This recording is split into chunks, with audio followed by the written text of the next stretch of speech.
fading away. I'm telling you so. Yeah, Steph Curry definitely is my MVP right now. Anthony Davis definitely should be up there. I did see a stat that showed that, because it was similar to LeBron progression, where their team went 40, they had 40 wins and like I wanted to say like 42 some losses. The next season they went on to win 53 wins. So this is probably the type of jump that Anthony Davis needs to make next year to get his team to that 50-win plateau. But now that way he'll be probably leading the league in MVP discussion. But it's different when LeBron came in and everything, because of where he was at, all the pressure that was put on him, everything like that. And nowadays, with how many you're bringing guys in, different people are going to different teams now. Anthony Davis still needs that dude on his team. He still needs that other guy that you look at and go, that dude. Like if Chris Paul would have been there with Anthony Davis. Still been in New Orleans with Anthony Davis, and the trade would have never happened. Mm-hmm. Just think about that for a second. Anthony Davis would be an MVP candidate because he would, and Chris Paul would be getting 20 assists a game. Yeah. So it's one of those things to where you still need that dude on your team. Right now, Anthony Davis don't have that guy. But once they bring in that guy to help him, then he'll definitely be in talks. Or if he goes somewhere where he gets with that guy, it'll be crazy if he can get another dude. Players better keep an eye on, and I'm sure they are. And when free agents come around, like, that's the guy I want to play with. Yeah, Anthony Davis is a monster. That's the guy I want to play with. Like, he's putting the stable so much in the league that probably next year we would probably be talking about this guy's the number one player in the league, possibly. And the best part with him was he did what he needed to do to be a good NBA player. He gained his weight. He went into the weight room. He got bigger. Because that was my big concern with him coming out of Kentucky, is that he was a little dude. He wasn't a big dude at all whatsoever. But I credit him a lot for putting on all that weight and everything that he has done to make himself bigger and to make himself into an NBA-type player. Gotcha. And he has the look. Now he has the physique of a dude that's an NBA-type player. And I give him a lot of credit for doing that. And that's the thing that when I tweeted a few years ago, which I'm having a big player crow, and I'm having forced, I'm shoving in my mouth right now. It was an argument I had with Kevin and Sean. I'm like, Kyron's going to be better than him because I feel like he's slim and I like he's going to be a good player. I didn't think he was going to be great this fast. And I told you, when he bulks up, I was like, he already has a game. Right. When he bulks up, he's going to be that much bigger. I said I was concerned with him at first going up against these bigger dudes. Mm-hmm. But if he bulks up, he's going to be phenomenal. Ball handling skills for his size. He has every intangible for a guy that size, and now he has size to go with it. It's insane. So, props to them and girth. What was the word I used earlier? Girth, or you said. I forgot what I said. I forgot what you said earlier. We go brain farts on here. The Waffle House was really good, so it's making us forget stuff. So oh yeah, maybe us forget a lot. Also, this is. I think what I was going to say about Anthony Davis, I'm actually rooting for the Pelicans to make the playoffs. Oh, yeah. Because this is a guy you want to see in the playoffs. This is a guy you want to see in the playoffs. I mean, no disrespect to Phoenix. No disrespect to Oklahoma City Thunder. You got a superstar in the ranks here. And I like to see him come in because I think he'll have one of those.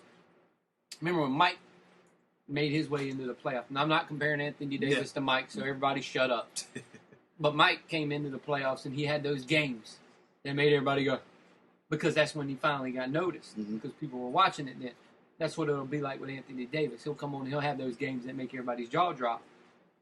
And he'll be like, where the hell this guy been? Well, you just ain't been able to watch New Orleans Pelicans game. Exactly. That's why you don't know. So, if they was made the AFC, they was playing the Warriors right now. That'd be a heck of a first-round series. Hey, bad Anthony Davis couldn't guard the whole three-point. They had to be on his team to guard, so. Be throwing everybody from the three-point line. But sky's the limit for this kid. He still is barely tapping his potential, and it just shows you how crazy this guy can be and the work that he put in, and you just admire kids like that put the work in. And good head on his shoulders too. Great head, yes. Good head on his shoulders. Totally agree. All right. Well, James Borrego, who replaced Jack Vaughn as the Orlando Magic head coach, got his first win as a head coach last night, defeating the Lakers in overtime. You said that with such joy. I did say it with much joy. But as much as I enjoy beating the Los Angeles Lakers because I do not like that team, you will hear further on the podcast, then the Lakers, it's the Lakers, dude, because they're garbage right now. They're playing without Kobe. So I'm not going to get too happy about this win. But I want to go ahead and talk about the activity because I got to listen to George Karl on NBA Tonight last night, and he was talking about everything like that. There's a whole lot of Twitter activity with George Karl and the Magic fans. So it all started with a quote saying, a lot of new followers from the Orlando area. And so me, Kevin, and Johnny Malone, who's been on the podcast before, we got on there and messed with him. I'm like, hey. Mind you, I don't like the Magic at all. So he just come on, and I just said, okay, I said, we got Disney, Universal, we got you between Tampa and Daytona, fairly new arena, some young talent. Johnny put in no state taxes. Johnny put in we have a lot of hot women. We have a lot of hot women. And I put in the weather's nice, and there's already enough old people that live here that you would fit right in. He's like, yeah, so come on down to Orlando. So making a couple pitch there.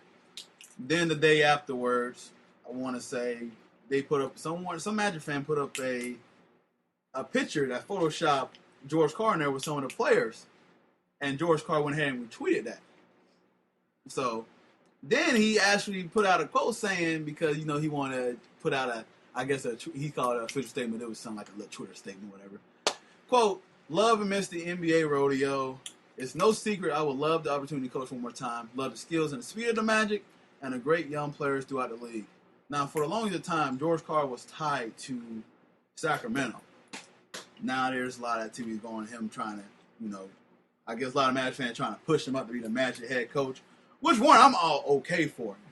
But I want to know, Kevin, your personal, give me your odds, give me a percentage that you think him being a Magic coach. I mean, because he's either interested or he's a master of the trolling situation right now. So give me your odds, man. It's 50-50 because I don't know which one he is. I don't know if he's having a field day with y'all or he's just trolling or what he's doing by. He'd be a good fit. Be a good coach, especially for a young team. Mm-hmm. He's been in the league God knows how many years, but he would be a great fit. Look at that. He's been in the league since before you were born. But he would be a great fit. He would be a great fit for that team and be able to give back some of that knowledge he had. This is gonna be my pitch, man, to George Karl. You came in. I'll give you a hug. 3 times you came into the league mid-season, which I'm okay with just playing this season out with James Borrego. Let the man have his opportunity and see if he can try to get an assistant job somewhere. He's a great guy. I like Borrego. He always did a sideline report, so I was familiar with him. He was there initially to translate with Gustavo Ayon, but Ayon is not there anymore. He played for Milwaukee or wherever he is. I think he's in some Spanish league. See. George Karl, you got a nice young talent here. I think, listen, you can actually choose between Sacramento and Orlando and be okay. Because on Sacramento, you got DeMarcus Cousins, who is, if you want to compare the two rosters, he's the best player out of all the players right there. If you want a superstar in the making, I wouldn't be mad if you go to play with DeMarcus Cousins. But after that, you got Vucevic, you got Oladipo. You got Willie Cream. Oh, Lord. Oh. So you got Tobias Harris. It depends if he stays or goes.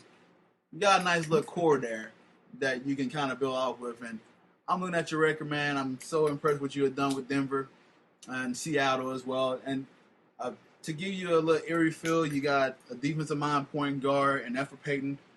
Gary Payton comes to brain. I'm not trying to compare him to Gary Payton, but you have a defensive mind point guard that you would like to have. Two completely different hairstyles. Two complete. Athletic freak, wherever his career may go, in Aaron Gordon. You got an athletic freak in Sean Kemp, right? Just throwing out there, Easy. I know I'm being easy right now. I know, but I'm just saying the similarities as far as their athletic gifts, not what they accomplishments. Because Sean Kemp and Gary Payton accomplished a lot of things in the NBA. You're trying to give Aaron Gordon 30 kids. And trying to make him gain weight after some while. But I'm saying Coach Karl, you love to coach, man. You would be great. There are only Really similar appreciate areas where Orlando. they played for the Magic. Yeah, yeah, play for the Magic. It'd be a pleasure to have you, man. You got some young talent here. We're gonna be on the cap here next year. I think Gilbert Arenas' contract finally come off the books. So, Holy shit! yeah, he's still getting paid, man. Good God! Yeah. So I mean, you got some young talent here. You got an owner who recently was reluctant to spend, is now willing to spend money, and he doesn't have many years left. It's funny. They say he's reluctant to spend, but they got that freaking $9 gajillion arena. But he's reluctant to spend money to make the team good. Well, recently, man. That's why I say recently. So He made it a tourist trap, but then don't want to make nobody go to the game that live there.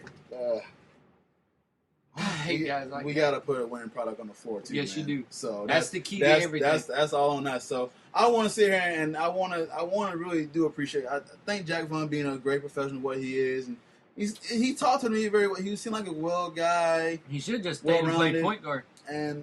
But it's just you just stay point. I just didn't see the translation where the team was getting better. They were still 15-35 in year 2, and then this is year 3 and 15-30. Well, they won last night. He was a very smart basketball coach. But I thought you were going to start. You had to do it. So I thought you was going to start laughing. But I'm all on what you want to do. This is a rebuild. And Magic fans need to be patient. That's the one thing that drives me nuts from Magic fans. I know Jack Vaughn didn't really do the best of job, but this isn't all on Jack Vaughn. Some of these players need to come and play too. We have no bench. None. We got some young talent. But once we go to the bench, it gets ugly, man. It really gets ugly watching this team. But we would like to have George Karl, but we need to still make moves as far as getting that bench, and maybe we need to get in the draft this year. I was hoping playoffs. I wasn't even hoping. I told Kevin at the beginning, I think we're gonna have like 26 some wins and everything like that. So I wasn't hoping that, but I just want to see steady improvement. But George Karl, come to Orlando. We'll be grateful. If not, I understand you go to Sacramento. You can still do an ESPN broadcast and go for it. So that should do it for us. But yeah, I'm excited that that whole Twitter thing. I do one thing for the team. I think you're doing a good job of trolling, and then I don't know if you're really serious or not. So me and Kevin having a good laugh about that. I think it's funny. Oh man, so but some of these players need some good guys, and I know George Karl would be a heck of a ball coach to have. I was fortunate to see Chuck Daly coach the Magic too, and that was a pleasure having him coach us. And our Magic fans have been spoiled since Stan Van Gundy left, and we need to temper our expectations a little bit as Magic fans. Speaking to the whole Magic Nation out there, calm down your expectations. George Karl comes, great. If not, we'll just keep let it go. What let it go. Like Kevin said, let it go. So just damp your expectations a little bit, and we'll wrap this up here.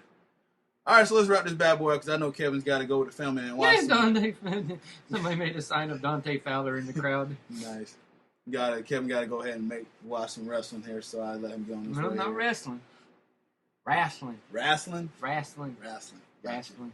All right, ladies and gentlemen, make sure you stay Just stay tuned during the week. Me and Kevin always are keeping up to date with podcasts and everything like that. And, whenever we come out one, just stay tuned and we'll do that. I keep doing my weekly or daily updates when I can, when I have time, to keep y'all interested in everything like that. But make sure you do follow us on Twitter as well. Go to Twitter and follow us at Balls Not Court. You follow me at CP. Kevin C 2415. All right, and then Mr. Steve Vanorder, who was on here as well. Make sure you follow him on Twitter. It's Hell to Michigan 1. And that way you can keep up with him. And Harry, I'm sure he always like to discuss sports. Steve was a guy who's big into sports like me and Kevin is, so it was a pleasure having him on. You can also check the Balls Not Court podcast page at Podomatic. You can go type in the web address and type in cp.podomatic.com. Well, elsewhere as well. You can go to iTunes, TuneIn Radio, Stitcher, iHeartRadio, Spreaker, Windows, Zune, and many other sites as well. We're in your ear. In your ear. Go to Facebook, type in Balls Not Court Podcast, like the page. Me and Kevin is on there. You see Kevin with that big gator guy, and The big Gator guy. The big Gator guy. His name is Albert. You know that. I know that. I just say big Gator guy. The big Gator guy. And then me.